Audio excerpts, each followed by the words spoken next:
Thank you all for joining us at the amazing AI House and to hear the work that we're doing at the city on AI. We're especially excited to talk about the hackathon. You're going to hear from some amazing speakers today. It's going to be a really good day. To begin, though, want to start on September 11th with a moment of remembrance. If you will join me in a moment of silence for the almost 3,000 souls we lost in New York on that day, and what it reminded us as a nation. Thank you. My name is Rob Lloyd, and I have the honor of serving as the Chief Technology Officer for the City of Seattle and for you. And we're going to begin with some thanks for our gracious hosts here at the AI House. And this facility and all of the things that you do here is a remarkable reminder of how we are partners, and it's one of the reasons why Seattle stands out as a tech leader. Today you're going to hear from some wonderful Seattle leaders, including our great mayor, representatives from the kinds of partnerships that make our leadership stand out as Seattle. That includes AI2 Incubator, includes our friends from the University of Washington, and you also hear from the City of Seattle leaders.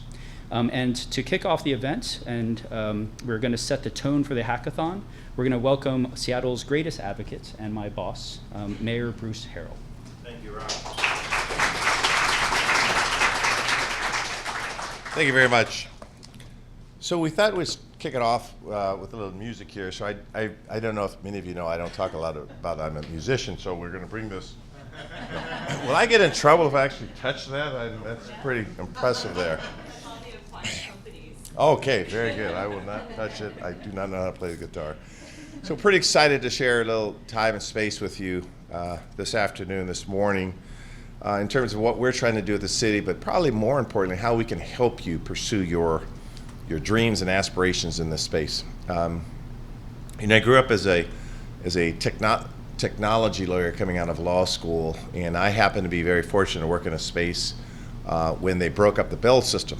And you may recall that in 1984, the Civil Enforcement Consent Order was the law that broke up the entire AT&T Bell system. At one point, there was just a thick monopoly, those that owned the landline facilities, the long-distance facilities. And what happened, according to Microwave Incorporated, who were the plaintiffs in the lawsuit that broke up the Bell system, was that the Bell Labs had suppressed the technology, the wireless technology that allowed the cell signal.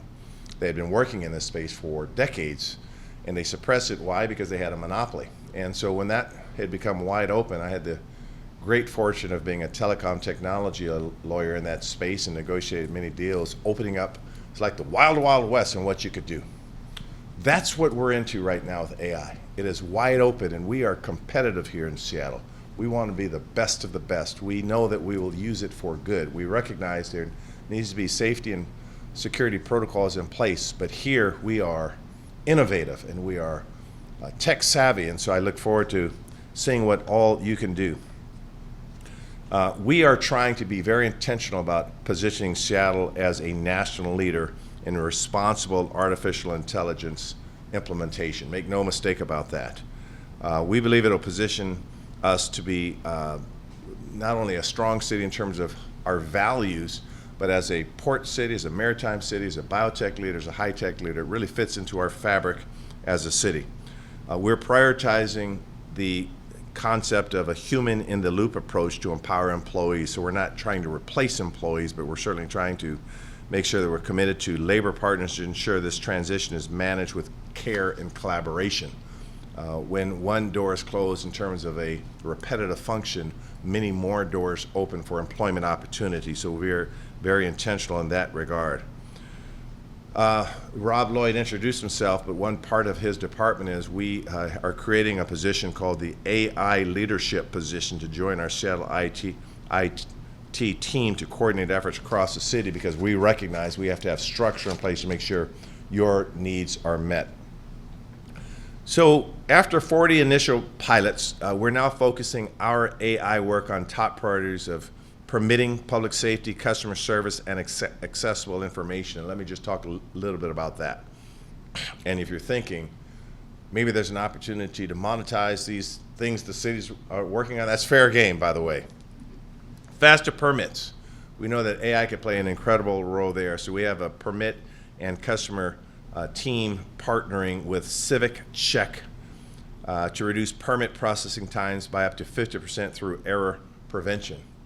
And we know that particularly in building and housing, housing is such a critical issue in our city that clearly time is money, and to the extent we can reduce permit processing times, this would be an added benefit for everyone involved in that process. Number two, safer streets. Transportation Department uses AI to identify a high-risk intersection as part of our Vision Zero commitment, which is our safety plan, and to partner with Metro on bus reliability improvements. Again, AI has made some remarkable headways in looking at the choke points of the city, the vulnerable areas, and how we can create safer streets will be of incredible importance to us. Better infrastructure. Public utilities uses AI to inspect pipes for early problem detection and streamlined employee services. So as we speak, we have physical infrastructure not only in Seattle, but in our dam facilities and our hydro facilities all over the state. And so this becomes critical work in terms of our infrastructure, capital projects work. Clearer communication. This is where we use AI for accessible materials and accurate translations, supporting inclusive information access, particularly in times of what we're seeing coming out of the Trump administration relative to due process violations and our attack on our immigrant and refugee communities. We realize that we have to be nimble, smart, accessible, and be prepared to deal with some of the nonsense we're seeing coming out of that office. We're home to nearly 25% of the nation's AI engineers. We are very proud of that. That's second only to San Francisco for AI concentration. And so when we look at the companies around here, our strategic public-private partnerships through organizations like this, AI House and the Seattle Climate Incubation Hub, they supporting startups for incubation to launch. We want to support you. We want to make sure we have the infrastructure, the leadership, the skill set to make sure we are advancing what you're trying to do. We will leverage our world-class institutions like the University of Washington, and a few of you I know we have some Huskies here in the room, and a robust technological ecosystem of entrepreneurs here. So in short, that the hackathon is always sort of fun. I can think of no better place to announce what we're trying to do when I'm describing our AI plan other than here, AI House. I think a first of a kind of collaborative and spirited organization to create this partnership between all of you as entrepreneurs and developers. We want to bring together our young students. We realize that's our bench strength right now, the entrepreneurs, the technologists, our city staff, community members, to solve, again, the top priorities that you see as residents here and employees here. So in the next few weeks of October, we'll hold a permitting process hackathon. I think I have to take the winner out to lunch. No, they didn't say that's not in my notes, but I'd be more than happy to do that. But let's lead the way here. Again, I open by saying we are very competitive here. We should be. That's why Seattle is on the map. The country looks at what we do. So let's use our competitive spirit to do good work in AI. Let's lead the way, and I look forward to continued partnership with all of you, and look forward to seeing the results of the hackathon. So thanks for being here. Thanks for participating. I look to a strong partnership with each and every one of you, and particularly the AI House. Thank you very much.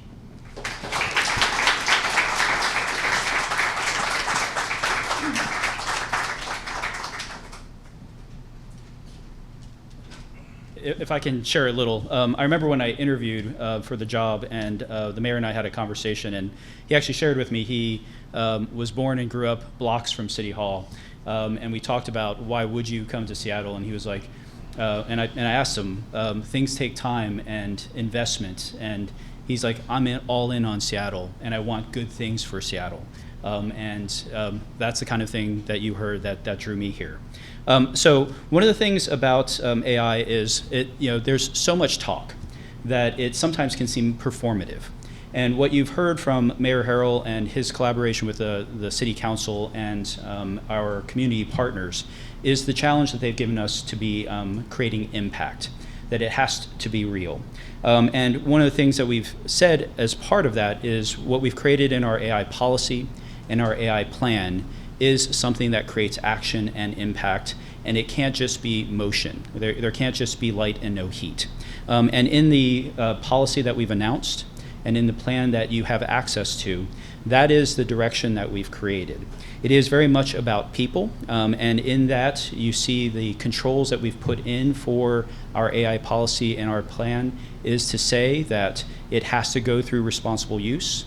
There is a security process, there is a privacy consideration, and as we go through that, we are also saying that we will enable AI to make the city of Seattle able to solve civic challenges. And as we do that, we activate the community. We say our partners are really important to us. And in that also, people matter in making the most important decisions. It doesn't displace people as we say the training has to happen. Policies do change, and the critical decisions ultimately come back to the humans. And you heard the mayor refer to that, and that human in the loop ethic is there. There are prohibited uses in that policy if you read it. There are high-risk uses, and we go through a process to make sure that it demands that people make those most critical decisions, that we do the right thing, that we correct where we need to correct, and that we challenge ourselves to measure the impact in terms of community. Because we all want that safer city, we all want that cleaner city, we want the opportunities for our community long-term. So with that, let me also say that our AI policy plan and partnerships work together, because Seattle's success with AI will be a function of all of us. And what you see in our relationships and the speakers you're about to hear from is that is a function of our employees and people. It's our companies and startups, it's our universities, it's our nonprofits, it's amazing young people like the hackathon you're gonna see a little later. So let me start with our first speaker, and that's Leah Tivoli. Leah Tivoli is our Director of Innovation and Performance for the City of Seattle, where she leads a team specializing in data science, evaluation, project management, and human-centered design. So Leah has been solving problems for the city for 17 years. She has 2 master's degrees because one wasn't enough. And they are in environmental health and public administration. But Leah, why don't you come on up and give us some information and brilliance.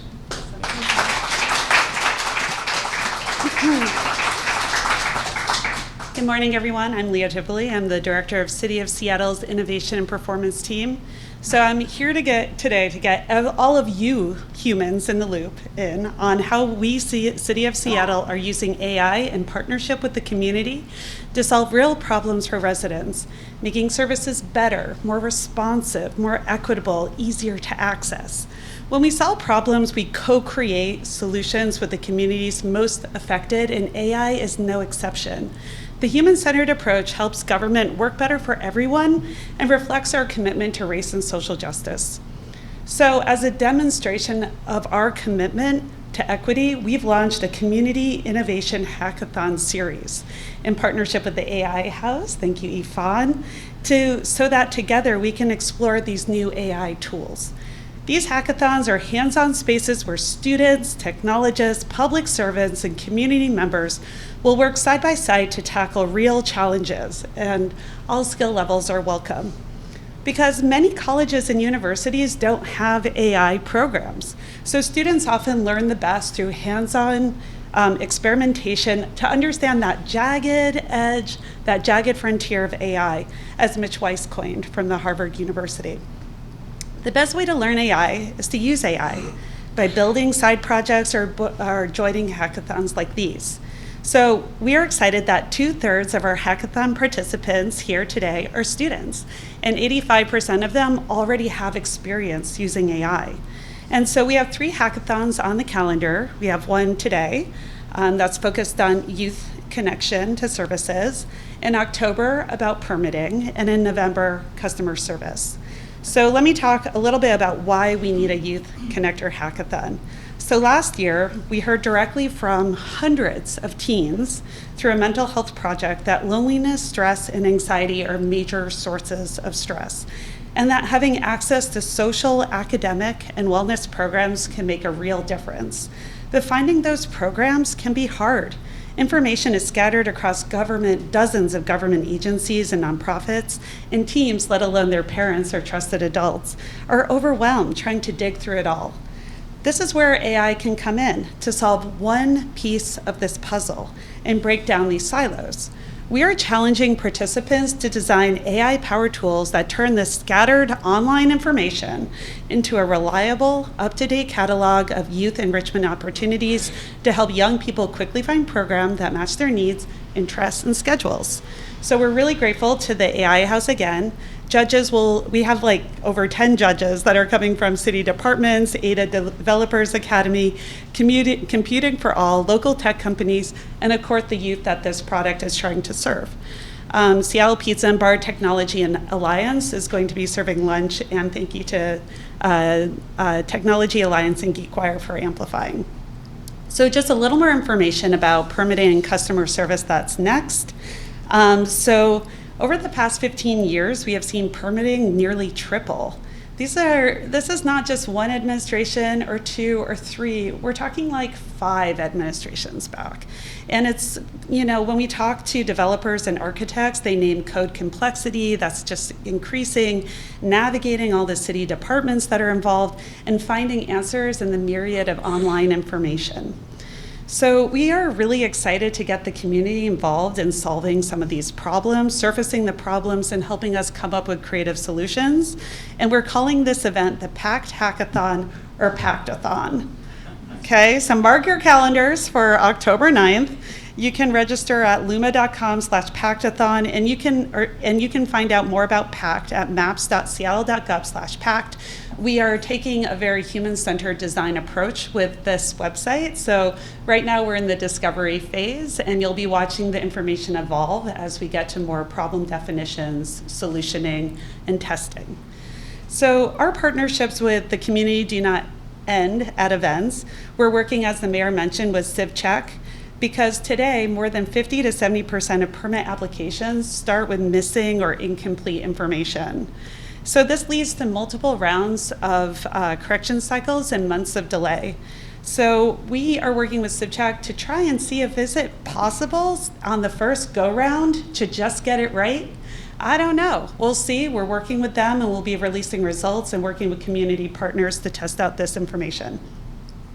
In addition, the City of Seattle has partnered with Stanford's Reg Lab to develop responsible use cases for AI in the area of code harmonization and reform.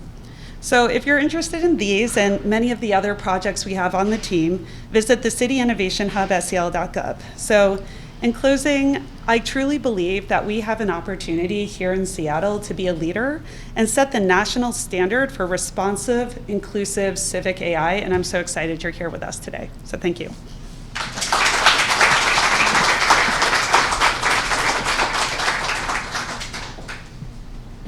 So continuing that theme, you'll hear over and over again, the cities want to get outside city hall walls and outside of municipal tower. You heard from the mayor, we have the second biggest epicenter of AI talent, and our ability to activate that is key to our success. So you've seen from us our ability to interact and partner with GUI, with AI House, with Plug and Play, with so many of the talented University of Washington, so many of the talent centers in our community. So I'm happy to talk next and bring up Yifan Zhang, who is the Managing Director of AI2 Incubator and an initiative born of the Allen Institute for AI. A 2-time founder, she was the CEO of Loftium, an acquired startup focused on affordable home ownership, and Gympact, a top mobile fitness app, which I may need soon, and recognized in Entrepreneur's 50 Most Daring Entrepreneurs and Forbes 30 Under 30. She holds a BA in economics from Harvard University, and she is one of the coolest people I met because she also surfs. But Yifan.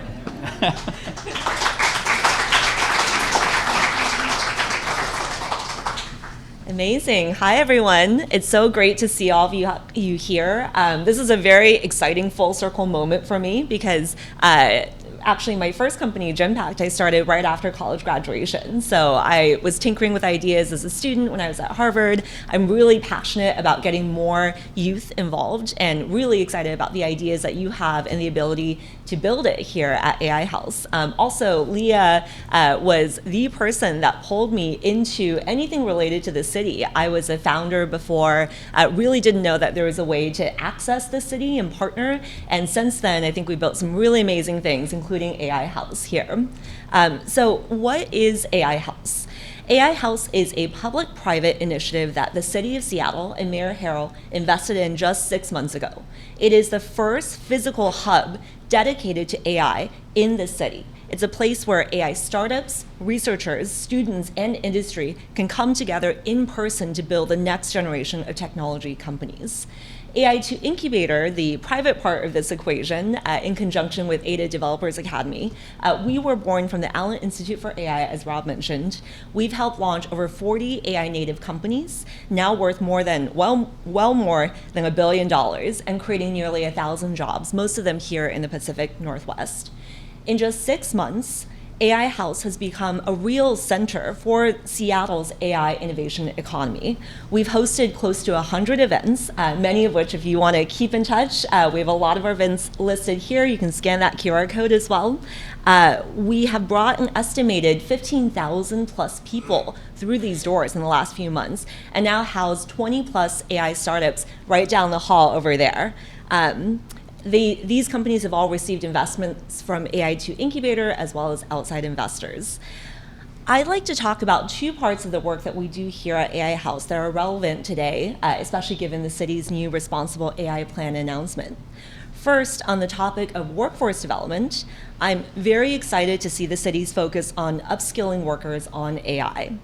While certain parts of the AI stack, like model training, are still limited to people like researchers, AI products are surprisingly easy and accessible to use and can immediately help all of us with everyday tasks. The key is, and Leah mentioned this already, you can't just read about AI. You have to try it for yourself and keep using it every day. So at AI House, we've introduced AI to complete beginners through projects like vibe coding hackathons open to non-developers. We partner with Ada Developers Academy to really expand AI opportunities to underrepresented groups. And each month we host hiring events where 60 to 100 engineers come together in person to meet AI startup founders in small, personal, interactive groups. These events have already led to hundreds of job interviews and job offers after every single event.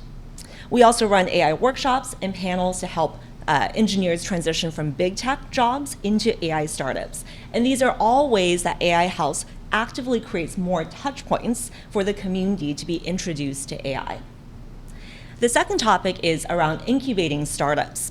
So in 2025, I did the tally, our Seattle AI2 incubator startups have already raised over $100 million in private venture capital beyond our money.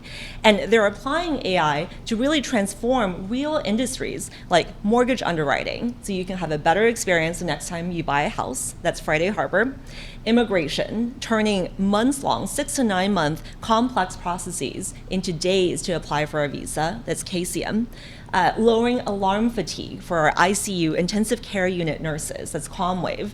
These are all startups that are right down the hall here at AI House, and they've all raised money to be able to continue their great work here. So it's really exciting, and I want to encourage all the hackathon participants that this isn't just a fun project. Your idea can become a real company that attracts investment, and you can make real impact in the world today. So our thesis here at AI2 Incubator is that AI creates value when engineers and researchers can build alongside industry domain experts who deeply understand real problems. AI House brings together all of these people, and I absolutely see that in the city's policy announcement today as well. I'll end by saying AI is a profound generational technology. But for those of us who work with AI every day, it's clear that it's still the early innings. Building AI products that actually work is still incredibly tough. There's no playbook, the underlying models improve constantly, and the infrastructure is still being built. But the benefit of being early is that we get to actively shape this technology and how it's used. It's exciting to see the city acting as a leader in implementing AI to solve real problems mentioned today, like housing permits to public service responsiveness, accessibility. But I do think that to succeed in this era of AI requires a creative, nimble, iterative mindset, dare I say a startup founder mindset, and a willingness to experiment. That's the spirit of AI House, and we look forward to continuing our collaboration with the city. Thank you so much.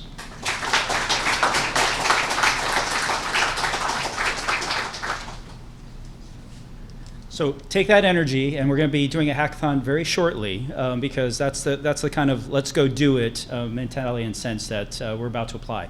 On that ethic, this is actually the city's second AI policy. The first one was a generative policy, and that iteration was where do we go next? And so the city has now 41 AI pilots in, 25 done, 16 active. And the matrix we had was learn and impact. As AI first comes in, and remember we're roughly 1,015 days in since ChatGPT kind of caught people's attention and blew up. And we said right at the front of industry and these waves is usually not the point at which you make big bets. And so learn first, activate your partners, and then iterate to success. And so this is the second version of our policy, to Yvonne's point, and where we're saying, how do we do this together? To that point, our last speaker is Jared Reimer. He is the lead AI architect for the University of Washington and has become a great thought partner and friend. And hopefully soon we'll be able to announce some even cooler things. And he's responsible for positioning the university as a global leader in AI. You might recognize him because he was a founder of Cascadio, an international managed services firm. You might actually recognize some of his work even more. Anyone here use a Nest thermostat? He had a hand in that. Anyone here watch Silicon Valley? He was an advisor. And Seattle Internet Exchange, he had a leadership role there. So you know what? I'm just not going to put myself any more in a hole. Jared, come on up.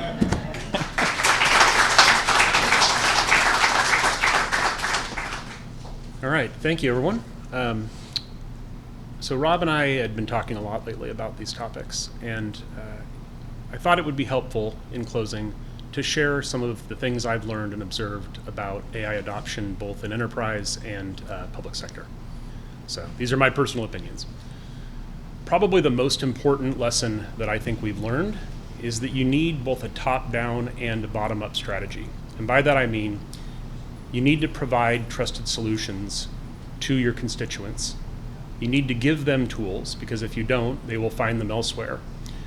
But you also need to make sure that they have a platform for innovation. They need to be able to build the things they need because they know how to do their jobs better than we do. And what we've observed is that the organizations that have empowered the people that work there to innovate with AI do incredible things that leadership would never have thought of. And that's really the power of it, right? Is it's so incredibly empowering. It makes it possible for people that previously would not have been able to build their own tools to invent things that, you know, really transform the way we live and work. So you need to have both. You need to have trusted solutions and tools that are sanctioned, tested, validated, held to the highest standards, but you also need to allow people to innovate. Ideally, you would do that in a contained, controlled environment, because if you don't, what you end up with is what Gartner calls AI anarchy. The reality is people are going to do this whether we give them the tools or not. There is no way to stop people from using these tools, and nor should we. This technology is here. It's not going away. It cannot be regulated away or banned. It can be the most powerful and transformative thing maybe in the last century, maybe even beyond that. The key, I think, is empowering and enabling people. Giving them a collection of tools is a starting point, but it's not the end.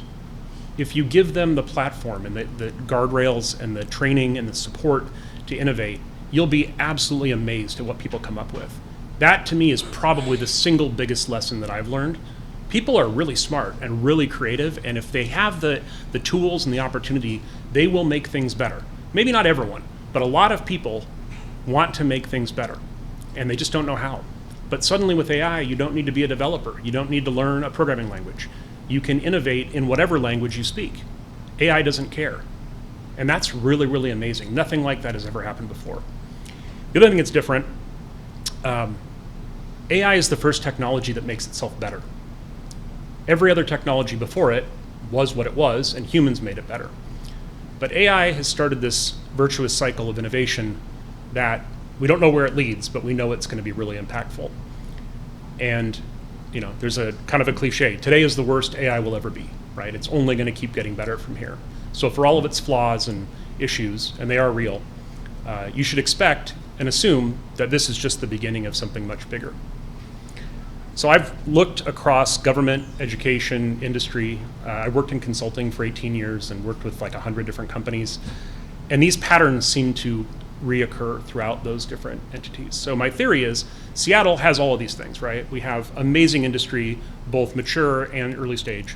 We have a great and growing investment community. We have fantastic city government. We have leading educational institutions. If you put all of that together, we have a right to play and a right to win. Like, we deserve to win in this space. We have all of the things that you need to succeed. One of the other things, it's important that we bring everybody along. And that's not just the workforce. That is every stakeholder, every member of the community. You'll learn a lot from what these people want to contribute and say. And I think it's easy to assume that, IT leadership knows all the answers. But people come up with great ideas, and engaging them and talking with them and meeting with them and seeing what they build with AI is probably the most interesting thing. So I applaud the city's efforts. I think these are fantastic moves in the right direction, and thank you, everyone, for your time.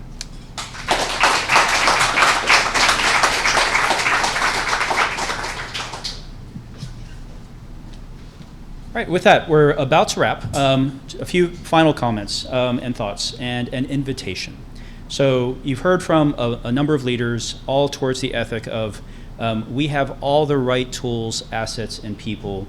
If anyone can be successful with AI, it is this Seattle, our region, our people. And the invitation is, let's do it together. It is no mistake, and there can be no lack of intention in the days and years ahead. The city is making that invitation with our policy, with our plan, to be a partner in the days and years ahead to do this work and to solve the civic challenges ahead. The mayor, in his work with the city council and community partners, has said, go solve these challenges, open the door, partner. And he wants to see results. He actually has an analogy. You might not like the number, but you got to step on the scale. And unfortunately, it's true in two ways for me. But the work ahead of us is profound. And so with that, Mayor, if you're game, and we can answer any questions for folks, we are at that point. And then once we finish that, we get to do the cool work of the hackathon and see how technology can help the community. Question for the mayor about this. Just answer your question. Okay.